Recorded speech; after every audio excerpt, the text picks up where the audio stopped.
Dash esitab animatsioone. Programm Ettearvamatu Dash. Selles videos saame teada, kuidas kasutada animation ehk animatsioonisektsioonis olevaid programmeerimisblokke. Eelmises osas saime teada, kuidas Blockly äpis Dashi helisid kontrollida. Nüüd vaatame, kuidas juhtida Dashi animatsioone. Käivitame Blockly äpi ja loome uue projekti. Mina nimetan oma projekti Unpredictable Dash ehk Ettearvamatu Dash. Paneme Dashi tegema igast animatsiooniblokist ühte tegevust. Valime Animation menüüst kõik 6 erinevat blokki ja toome nad tööaknasse.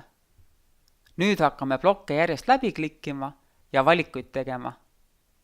Kuna Dash valimise ajal animatsioon ette ei mängi, siis seda põnevam ongi. Greet ehk tervituste blokk, Dance ehk tantsude blokk, Expression ehk eneseväljendamise blokk, Race ehk võidusõidu blokk, Answer ehk vastuste blokk, Play ehk mängimise blokk.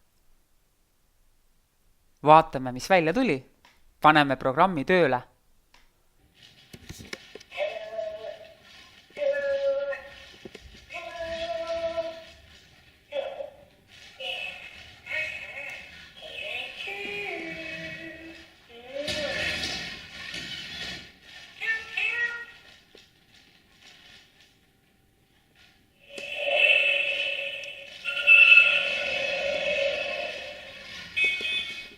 Täitsa lahe. Nüüd on sinu kord. Tee läbi ekraanile ilmuv väljakutse ja kohtumiseni järgmises videos. Väljakutse. Ava Blockly äpp.